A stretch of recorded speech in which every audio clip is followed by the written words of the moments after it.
is a huge failure. I never knew that people are lying about two-thirds gender. I don't know what people fear about women.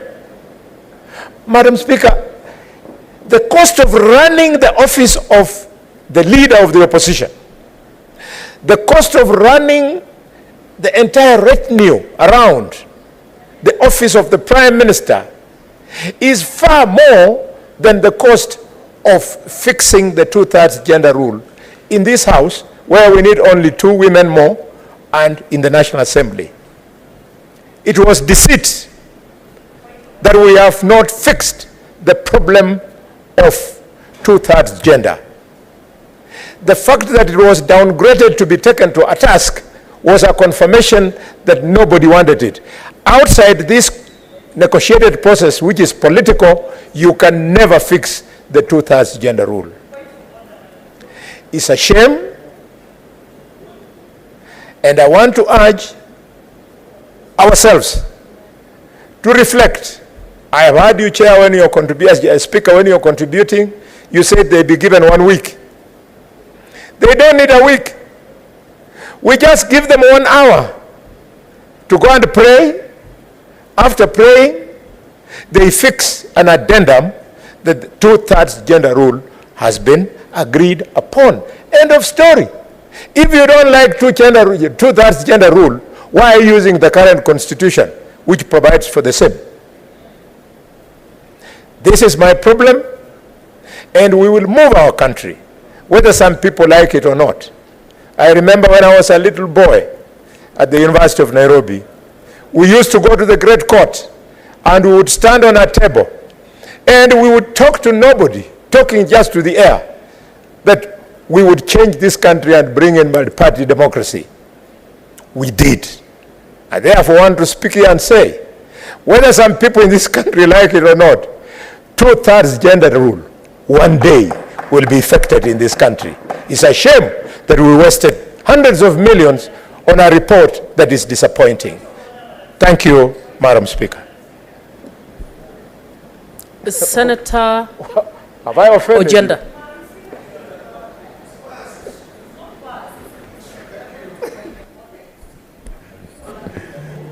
Thank you, Madam Speaker. Thank you, Madam Speaker. Allow me to... Senator Tobiko. Let me take this opportunity, Madam Speaker. What's the point of order? Honorable member speaking, but it's about the AC levels in this house. I've had to walk out twice because it's just a little too cold. Okay. To make it possible please, for all of us to be in the house, can it be reduced? Thank you, Senator. Senator Ogenda. Thank you, Madam Speaker, for giving me the opportunity to contribute to the NADCO report. And Madam Speaker, let me start by procedurally thanking the team that sat together to deliberate over the many issues that bedevil this country and that finally led to the NADCO report. But Madam Speaker, I have a number of issues that I will raise in this report because, Madam Speaker, I do not want this report to meet the same fate as the BBI report. I say so, Madam Speaker, because there are several constitutional hurdles which, if not dealt with early enough, even before the bills are done, then this report may meet the same fate as the BBI report.